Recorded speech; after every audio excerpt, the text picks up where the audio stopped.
Povo de Deus, paz do Senhor Jesus. Que festa linda.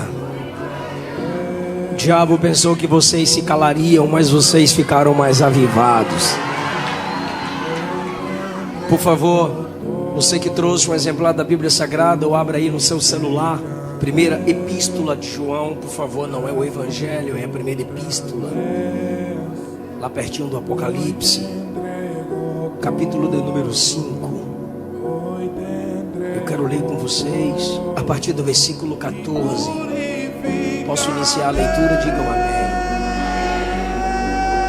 Esta é a confiança que temos nele, que se pedirmos alguma coisa, segundo a sua vontade, ele nos ouve. E se sabemos que nos ouve em tudo o que pedimos, sabemos que alcançamos as petições que lhe fizemos. Se alguém vir pecar seu irmão, pecado que não é para a morte, orará, e Deus dará a vida àqueles que não pecarem para a morte. Há pecado para a morte, por esse não digo que ore. Toda iniquidade é pecado, e há pecado que não é para a morte. Sabemos que todo aquele que é nascido de Deus não vive pecando, mas o que de Deus é gerado conserva-se a si mesmo, e o maligno não lhe toca. Sabemos que somos de Deus e que todo o mundo está no maligno. Diga misericórdia, tome seu assento. Havia uma heresia contra a igreja em Éfeso, igreja pastoreada pelo pastor João. Os hereges, que no capítulo 2 são chamados de anticristos, se afastaram da igreja, mas a semelhança dos netcrentes e youtubobos e páginas de fofoca da nossa geração, eles ficavam perturbando os irmãos, tentando desfazer a pregação do apóstolo, negando a divindade de Jesus. Cristo não era o Deus encarnado. Se Cristo não era o Deus encarnado, o pecado não é tão grave assim. Se ele não é santo, santo, santo, para que se preocupar com a pecaminosidade diária? Jesus era um homem comum, dizia eles. João, no capítulo 5, defende a divindade de Jesus. Ele diz que Cristo é a vida, diz que é a fé em Cristo que nos ajuda a vencer o mundo, diz que quem nega a divindade de Cristo faz de Deus mentiroso, blasfêmia. Esses estão perdidos, mas sempre tem na igreja a turma do não julgueis. Sempre tem na igreja aqueles que pensam que Deus não julga, que Deus não condena, que Deus não exclui. Leem a Bíblia pelas suas lentes emocionais, e João vai deixar claro a partir do versículo 14 que a igreja tem uma certeza de que Jesus escuta orações, porque ele é Deus e as responde. Para esses, João diz: não adianta orar por qualquer coisa, não adianta orar de qualquer forma. A confiança que temos é que se pedirmos qualquer coisa segundo a sua vontade, ele nos ouve. Logo, sempre tem na igreja aqueles que não aceitam o juízo de Deus sobre rebeldes, sobre desleais, sobre os que desrespeitam Cristo e sua igreja. E talvez queremos fazer da oração uma oportunidade de amor maior do que o próprio Deus. O próprio Deus já os considera perdidos, excluídos, inimigos do reino. E a gente pensa, não, eu vou orar. Eu vou orar. E João diz, a confiança que temos é que se orarmos segundo a vontade dele. Ele está deixando claro que existem orações, mesmo que intercessórias, que são contra a vontade de Deus. Posso não fazer nada pelo herege, mas eu posso fazer o máximo por vocês, que ainda pertencem ao povo de Deus, e vocês podem fazer por mim, que pela graça ainda pertenço ao povo de Deus. E isso é abrir as Escrituras e expor a vocês o que a Bíblia fala sobre a oração intercessória. Existem orações que Deus não lhe responderá positivamente a respeito de si mesma, de si mesmo, ou a respeito de alguém, porque não é da vontade de Deus responder positivamente. Não é porque você ora e no final da oração você usa o nome de Jesus que já está garantida, vitória garantida, pois o nome de Jesus não é uma vara mágica. O nome de Jesus não é uma assinatura, um contrato liberado para você orar, falar, desejar e usar o nome dele como bem quiser, como luteranos e católicos na conclusão de suas orações fazer o sinal da cruz e acabou. Não, o texto está dizendo que a nossa confiança nos faz pedir qualquer coisa conforme a vontade dele. Se não é da vontade dele, você está pedindo errado. Existem coisas em nossas vidas pessoais que estamos clamando, pedindo, e Jesus está calado até você entender que não é da vontade dele. E quando ele diz não, nos abatemos. Quando ele diz não, nos entristecemos. E ele tem seus modos de dizer não. E um dos modos dele dizer não é o seu silêncio. É quando Moisés está insistindo, me deixa entrar na terra, e a resposta de Deus foi, não me fale mais sobre esse negócio.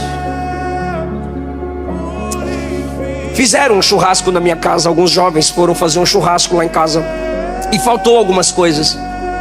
E a Luana falou, meu bem, tá faltando isso, isso e isso. Aí eu falei, problema deles, eu não vou comprar. Já estão na minha casa comendo da nossa carne, do nosso carvão, ainda vou comprar? Aí a Luana sempre dá um jeitinho, vão ali na esquina e compra no mercadinho, que de noite a gente paga. E os três foram no mercadinho da esquina comprar o que estava faltando para o churrasco. Só que sempre tem um encapetado no meio. E tinha um encapetado no meio. O que ele fez? Enquanto passava os produtos necessários que estavam faltando para o churrascão, ele pegou um corote.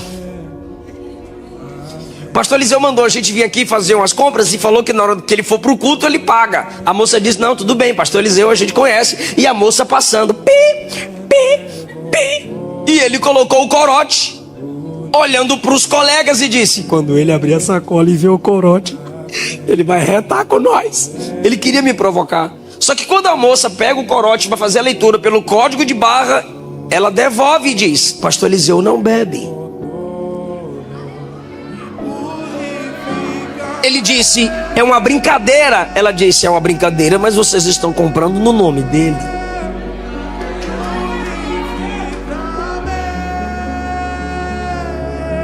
Alguns hotéis, quando a gente chega, Pastor Moisés sabe do que eu estou falando, e os ministros que viajam, que aqui estão, cadê os ministros? Tá por aí. A gente chega no quarto do hotel e tem um frigobar. Quando a gente abre o frigobar tem cerveja, cachaça. E a gente vigia e diz, tem como tirar antes mesmo que eu entre? Porque se não vigiar, qualquer coisa ali vai para o nosso nome. Isso é orar em nome de Jesus. Tem coisas que você está orando, pedindo, aí quando acaba a oração você diz em nome de Jesus, amém. Jesus olha para o Pai e diz,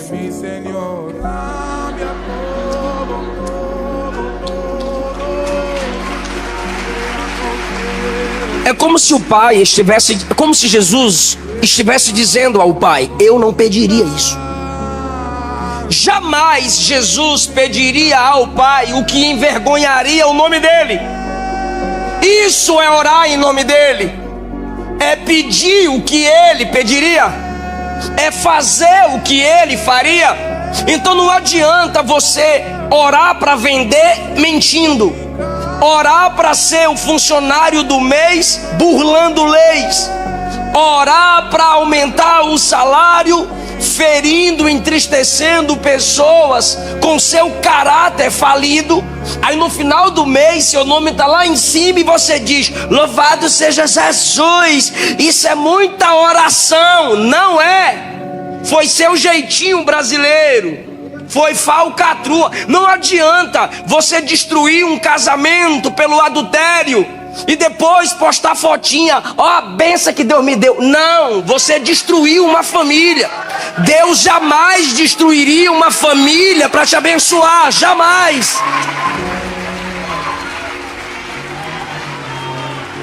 Então, se alegre com sua conquista, seu jeito, seu modo, só não envolva o nome dele. Por quê? Porque ele só responde oração conforme a vontade dele. Quando você ora, você não é a soberana, nem o soberano, você é o servo.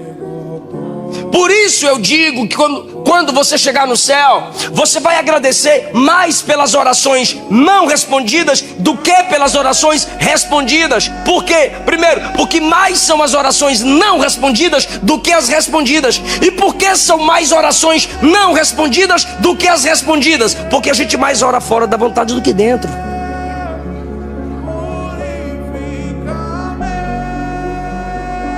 E só na eternidade você entenderá que foi livramento. Só na eternidade você entenderá que havia um abismo depois da porta. Por isso Deus a trancou. Ele nos ouve se orarmos conforme sua vontade. E se sabemos que ele nos ouve em tudo que pedimos, alcançaremos as petições que lhe fizemos. Agora, quando João fala isso, você lê esses dois versículos isolados como se fosse caixinha de promessa. Você olha, o texto está dizendo que a gente sabe que ele nos ouve, versículo 15, e a gente alcança a petição que fizemos a ele. Não pode ler o 15 sem o 14, mas também não pode ler o 15 sem o 16. É como se João estivesse dizendo: ele responde a oração, e você lendo diz: eu creio. Só que ele diz no 16: faz o teste.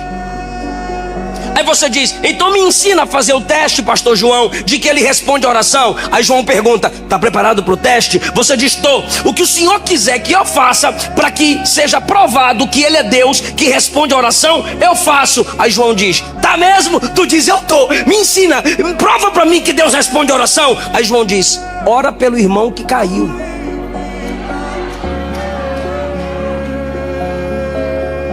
Não, mas eu pensei que era comigo, eu pensei que era para mim. A questão é que reino não é sobre você. Evangelho não sou eu, somos nós. Então ele trata de oração no 14, ele trata de oração no 15, aí ele diz: se algum de vocês vir seu irmão pecar, ore, e Deus dará vida.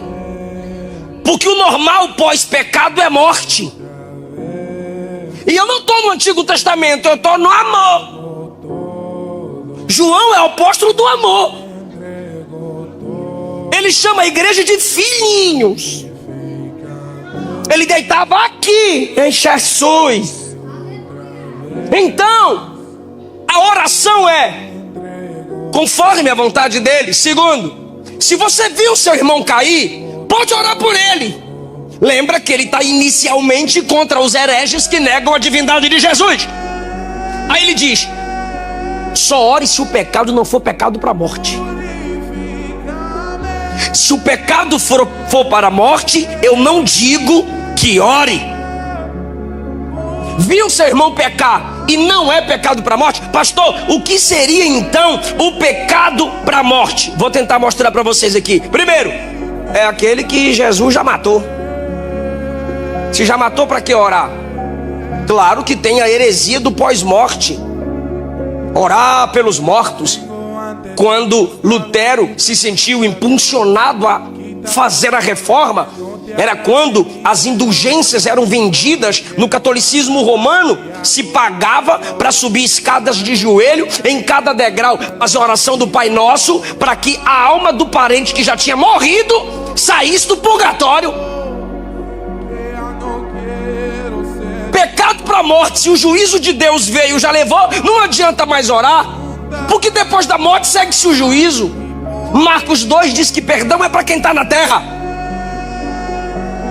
O que é o pecado para a morte? Segundo, é aquele que a pessoa tem prazer em continuar no seu pecado. Por esse o texto diz: não ore. Por quê? Porque ela ama o que ofende Deus. Não ore para Deus da vida. Já está sentenciada a morte, física ou espiritual. Se está na prática do pecado, salário do pecado é morte. E a pessoa que quer viver na prática do pecado não quer me ouvir pregar, não quer te ouvir pregar. Alguma musiquinha pode ser legal. Agora pregar, confrontar, cala a boca, cuide de sua vida que eu cuido da minha. Esse tipo de gente tem prazer no que fere Deus. Se a pessoa vive na prática do pecado, ela é inimiga de Deus. É pecado para a morte. Essa pessoa está morta espiritualmente, endurecida pelo pecado. Lembra de Ananias e Safira? Atos dos Apóstolos, capítulo 5? Vendeu por quanto a propriedade? Tinha vendido por 100. Vendeu por quanto? Por 50. E o que vocês estão fazendo? Todos os 50 que a gente vendeu a propriedade, a gente está dando de oferta. Para que mentir para o Espírito Santo? Se segurasse não era teu, você dá o que você quiser. Para que mentir para o Espírito Santo? Não, é que eu vendi por 100 e eu estou dando 50. É só uma mentiria. Não, é que para Deus, uma verdade pela metade é uma mentira completa. Mas teve a chance de confessar. Vendeu por quanto? Sustentou a mentira. 3 horas depois chega a esposa. Vendeu por quanto? Pelo preço que meu marido falou. Para que concordar com o engano? Para que concordar com a mentira? O Espírito Santo os matou na dispensação da graça. Pecado para a morte. Mentiu ao Espírito da verdade. É quando você tem a chance de confessar e vira as costas para a igreja. É quando você tem a chance de se arrepender e não dá ouvido à mensagem. É quando o pregador prega, o cantor confronta, Deus usa alguém para te despertar e você vira as costas. Pecado para a morte. Vai chegar o momento que você vai desejar intercessão e Deus vai dizer: não ora. A oração da igreja é algo tão forte que se Deus não disser não ora, o crente ora e a situação muda. Mas como a pessoa está debaixo de juízo, Deus diz: não ora. 1 Coríntios capítulo 11 versículo 30, Paulo diz que quem não examina a si mesmo, quem não discerne o corpo de Cristo, quem não sabe o que é a igreja e brinca com a ceia, fica fraco, fica doente e morre. Pecado para a morte é quando você não confessa, é quando você não deixa, é quando você não abandona e você perde até a graça da intercessão. É quando você não aceita a disciplina. Hebreus 12:6, o Senhor corrige a quem ama, aceita todo o que recebe como filho. É para a disciplina que vocês perseveram. Qual é o filho que o pai não corrige? Mas se estáis sem correção, de que todos os crentes sois participantes, você não é filho, você é bastardo. Tem gente que não suporta a disciplina, tem gente que não suporta a correção, não pode exortar, não pode pregar nas cartas como eu estou pregando aqui, não pode pregar contra a mentira, contra adultério, contra a prostituição, contra a avareza, não pode. Eles não aceitam disciplina. E o texto está dizendo que quem não aceita disciplina não é filho. E Deus não tem compromisso com quem não é filho.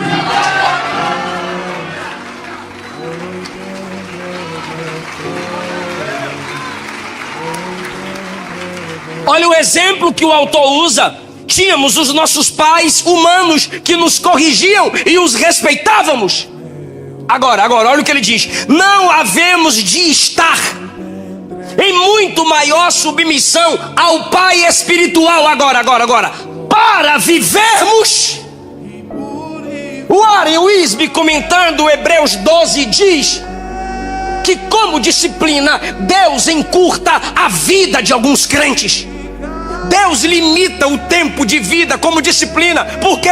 Porque Deus sabe que se vivesse mais, pecaria contra Ele, iria para o inferno. E para não perder a alma, Ele prefere recolher a si, porque é teimoso, teimosa.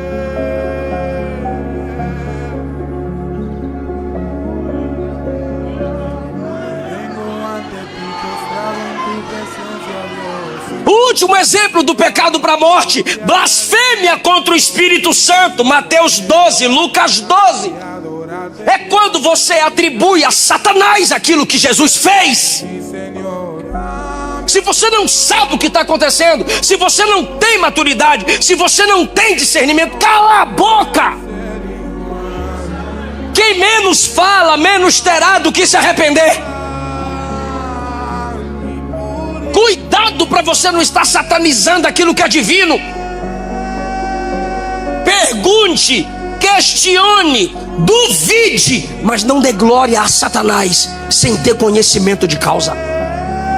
Isso é blasfêmia contra o Espírito Santo. Talvez quem está me assistindo ou quem está me escutando aqui já está preocupado. Misericórdia, pastor.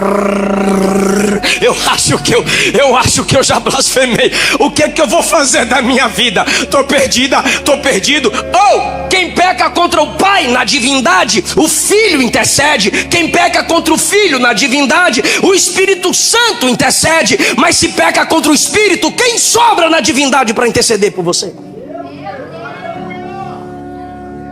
Como que há salvação para o blasfemo se ele acaba de rejeitar o único que pode regenerá-lo? Como que haverá perdão para o blasfemo se ele ignora, se ele xinga, se ele amaldiçoa, se ele vira as costas para o único que pode convencê-lo de seu pecado? Mas se você está preocupada, se você se preocupou, fica tranquilo, essa é a prova que você não blasfemou. Porque essa sensibilidade é o Espírito Santo quem gera. Esse temor é o Espírito Santo quem gera. O blasfemo não teme. O blasfemo é inimigo de Deus. O blasfemo é inimigo da igreja. Pecado para a morte, blasfêmia contra o Espírito. Por esses, não ore. Ah, mas eu quero orar. Problema, vai gastar saliva. Ele não responde. Não ore, não ore, não ore, porque seu Deus é justiça também. Seu Deus é fogo consumidor. Então quem sabe tinha crente lá. Os hereges vão voltar, os inimigos, né, Joãozinho? Dá uma chancezinha. Chancezinha? O cara não vai para o inferno por causa de pecado. Ele vai para o inferno porque zomba do Salvador. Pecado, o preço foi pago na cruz. Agora rejeitar o Salvador, pisar no sangue derramado. Hebreus 6 fala que apostasia é pisar de novo, expor a vergonha, pisar no sangue do Cordeiro e expor Cristo à vergonha. Não ore por esses. A única que pode mudar a vida dessas pessoas é a igreja, e dela eles zombam. Hebreus capítulo 10, vou ler. Os desigrejados, não institucionalizados, tem outro, destemplados, odiado, eles não gostam. Hebreus capítulo 10, a partir do versículo 25, preste bastante atenção, para não falar que eu estou inventando, usando o texto sem contexto. Não deixe a sua congregação como é o costume de alguns. Antes, em vez disso, admoestamos os uns aos outros, porque está chegando aquele dia. Porque se pecarmos voluntariamente, depois de termos recebido conhecimento da verdade, não resta mais sacrifício pelos pecados. Não adianta jejuar, não adianta tirar água, não adianta ficar a madrugada toda. Não há mais sacrifício pelos pecados. Só existe uma coisa: expectativa horrível de juízo e ardor de fogo que vai devorar os adversários de Deus. E começa com o ato de deixar de congregar. Porque sempre quem deixa de congregar se sente melhor que todo mundo. E às vezes é o pior que tem na igreja, é o Satanás. Aí o versículo 28 diz: quebrando alguém a lei de Moisés, morre sem misericórdia, só pela palavra de 2 ou 3 testemunhas. De quanto maior castigo será julgado merecedor aquele que pisar o Filho de Deus e tiver por profano o sangue da nova aliança que foi santificado e fizer agravo ao Espírito da graça.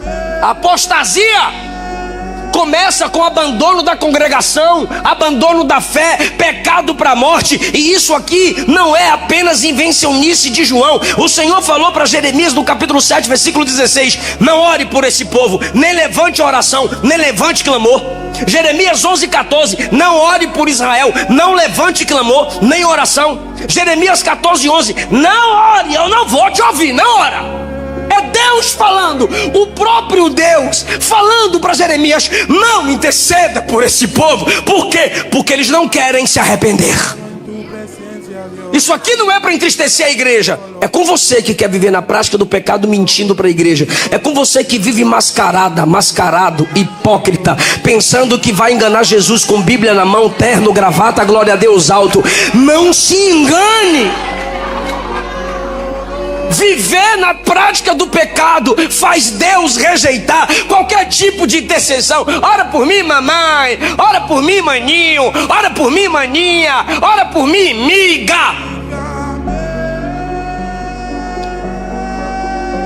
Não vai fazer efeito. Por quê? Porque você quer viver na prática do pecado. Você não chora pelos seus pecados, você não lamenta pelos seus pecados, você não grita: Deus me arranca daqui. Você não diz: ó Deus me ajuda. Pega os pedaços do meu ser, pega os cacos desse vaso quebrado. Você não grita: me refaz. Você não tem saudade de Deus. Não vai adiantar. Mas tem gente que peca e diz: ó Deus, tem misericórdia de mim. Tem gente que cai e diz: ó, que saudade eu estou da sua presença. Tem gente que trava na caminhada e diz: eu quero voltar ao primeiro amor. Tem gente que se suja e diz: me lava, me purifica, me dá um novo coração. Tem alguém aqui que já orou desse jeito? Tem alguém aqui que já clamou assim?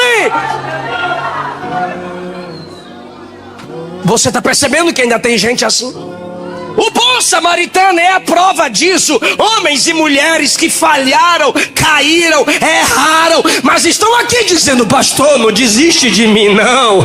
Estão aqui dizendo: Jesus, não desiste de mim não. Então deixa eu lhe falar um negócio. Eu vou pecar, eu vou falhar, você vai falhar, nós vamos falhar. Mas o texto diz assim: quem é nascido de Deus não vive pecando.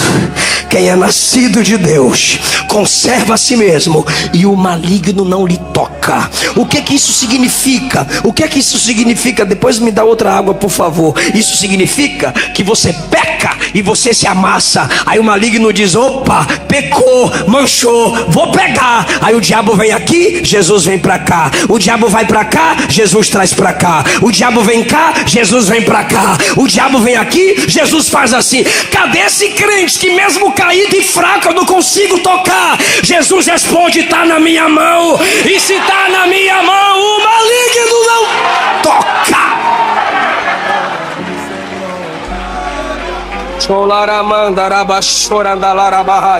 Eu estou sentindo a presença de Jesus aqui. Obrigado. Teve gente que disse: agora ela não levanta mais, agora ele caiu de vez, agora perdeu a unção. Igual falaram essa semana de tanta fofocaiada com meu nome: agora a máscara caiu, agora Eliseu se acabou. A igreja de pé, eu estou de pé, você está de pé. Quem te sustenta é Jesus. O maligno não lhe toca.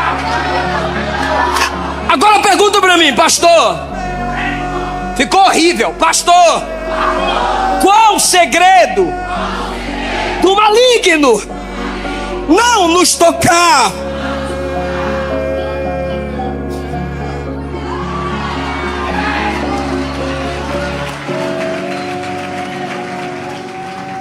Posso falar? Orarmos uns pelos outros. A questão, aqui ó, se alguém vir seu irmão pecar, pecado que não é para morte, o pecado que é para morte eu já falei, não me estressa não. É a blasfêmia, o endurecimento, a rejeição. Tu tenta pregar, tu tenta aconselhar e a pessoa te bloqueia, fecha a porta na tua cara, some. Não quero, não quero, não quero. Vai cuidar de sua vida. É para morte. Agora você viu seu irmão pecar, pecado que não é para morte, ore e Deus vai dar vida para ele. É assim que funciona. E eu caminho para a conclusão. Êxodo 32, Israel pecou fazendo bezerro de ouro. E Deus falou para Moisés: se afasta que eu vou matar todo mundo agora. Aí Moisés ficou entre Deus e o povo. Aí Deus disse: Moisés, faz o seguinte, eu mato eles e de ti faço uma nova geração. Olha isso, de ti farei uma grande nação. Deixa eu perguntar para quem lê Bíblia, essa promessa tinha sido dada para quem? Abraão. De ti farei uma grande nação. Aí Deus está dizendo: eu tiro a promessa de Abraão e coloco em tu. Era um teste. E tu pensa que Moisés é bobo. Quando Deus diz eu tiro a promessa dele e coloco em tu, ele disse: posso orar? Pode. Tu és o Deus de Abraão, Isaac e Jacó. Esse povo aqui foi o Senhor que deu para eles. Moisés, eu tô irado, vou matar. Ele disse: me mata, mas não mata eles. Risca meu nome do seu livro, mas não risca o deles. E eu te provo porque Moisés disse isso. Por que, Moisés, eu riscaria você? Por que eu mataria você? Ele disse: porque se o Senhor matar eles, vão falar mal do Senhor. Vão dizer assim, ó a fofoca que vai sair com o seu nome. O Deus de Israel tira eles do Egito para matá-los no deserto. Me mata que fica tudo em paz, seu nome fica limpo. Prefiro morrer do que ver seu nome sujo.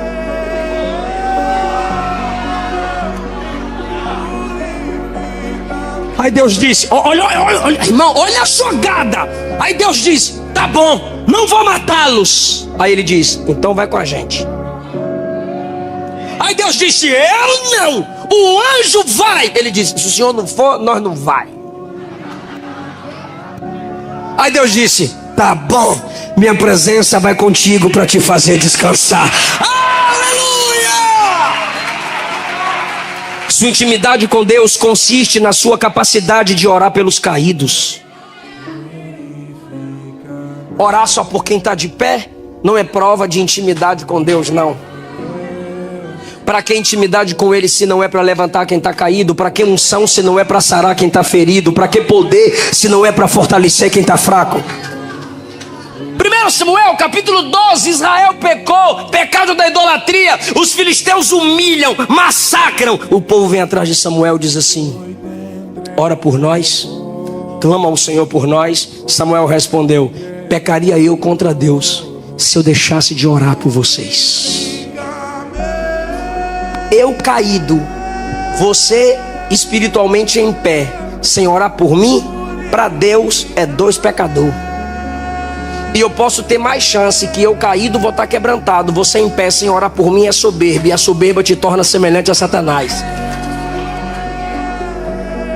Deixar de orar por quem caiu é pecado. Jó, no capítulo 42, versículo 7, acabando Jó de falar aquelas palavras, o Senhor veio ao seu amigo, ele faz amigo de Jó, e disse: eu estou irado com você e estou irado com seus amigos, porque não falaste de mim o que era reto, como meu servo Jó. Deus falando para os amigos de Jó: pega o bezerro, vai até Jó e ele vai orar por vocês. Dele eu vou aceitar a oração por vocês, para que eu não trate vocês conforme a loucura que vocês fizeram. Agora imagina, Jó está lá de boa e os três amigos da onça chegam com o bezerro Ora por nós, porque Deus falou para nós, para falar para tu falar para ele não matar nós. Intercede por nós. Tu tá preparado para dar glória a Deus? Então eu vou ler. Enquanto Jó orava pelos seus amigos, Deus virou o seu cativeiro e lhe deu em dobro tudo que antes possuía.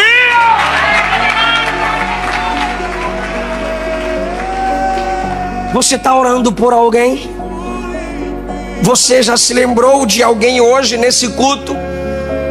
Já se lembrou de alguém enquanto estava em casa ou no trânsito, no seu momento de oração? Agora Jesus, olha o que diz Lucas 22:31. Jesus disse: Simão, Satanás já conseguiu permissão para te testar. Ele vai peneirar você como lavrador peneira o trigo, a fim de separá-lo da palha. Mas fique tranquilo, eu orei por você para que a sua fé não acabe. Você vai voltar para mim e vai fortalecer seus irmãos. Jesus intercedeu por Pedro. Falhou, caiu, mas quem foi Pedrão, meu irmão? Por isso Paulo estava sempre dizendo: orai por mim, orai por nós. Fala para uma pessoa, não precisa pegar na mão não, só falar, fala assim: quando você canta, tu se parece com um anjo. Quando tu prega, tu se parece com apóstolos. Mas quando ora por mim, tu se parece com Jesus.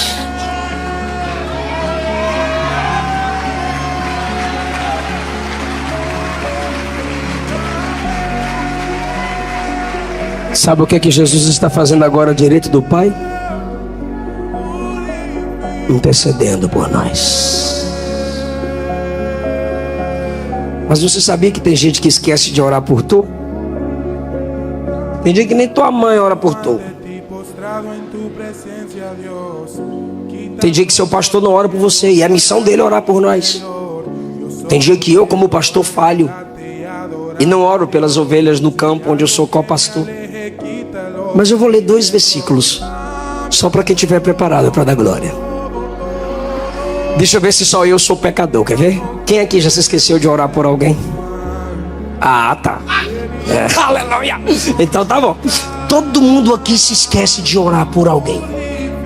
É mais fácil printar. Tu viu isso, babado? É mais fácil ligar. Mano, não, aqui pra nós, você tá sabendo que eu tô sabendo, você tá sabendo. Fulano caiu, velho, mas eu sabia. É mais fácil. Mas o texto tá dizendo: viu seu irmão cair? Cai de joelhos.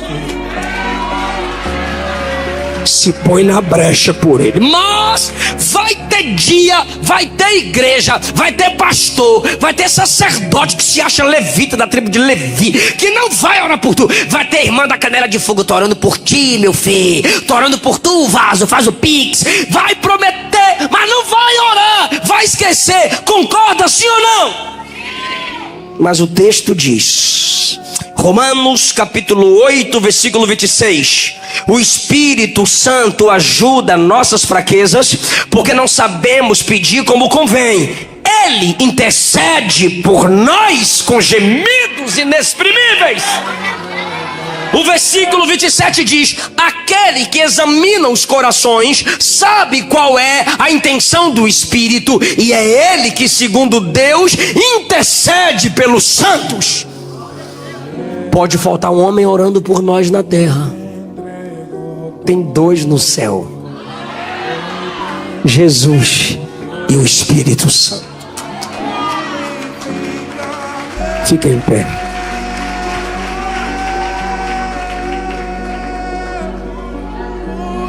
Aleluia, aleluia, aleluia, aleluia, aleluia. 2 coisas Jesus está fazendo aqui agora.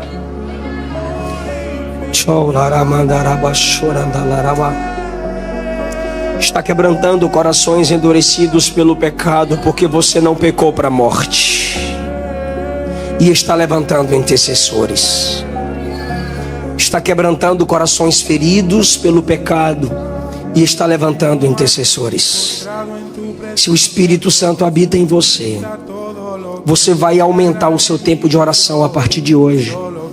Se você orasse mais pelos seus inimigos, você ficaria mais tempo de joelho. Ore por quem te amaldiçoa. Ore por quem desejou sua queda. O Espírito de Cristo está em você. E enquanto era crucificado, ele dizia: Pai, perdoa, porque eles não sabem o que fazem. O mesmo Espírito que estava em Estevão está em você. E enquanto estava sendo apedrejado, Estevão dizia: Senhor, não cobra deles esses pecados. Não impute esses pecados a eles. Recebe o meu Espírito. Que o Senhor te dê graça, intercessora. Que o Senhor te dê graça, meu irmão. A eternidade vai revelar como foi bom ter um coração perdoado.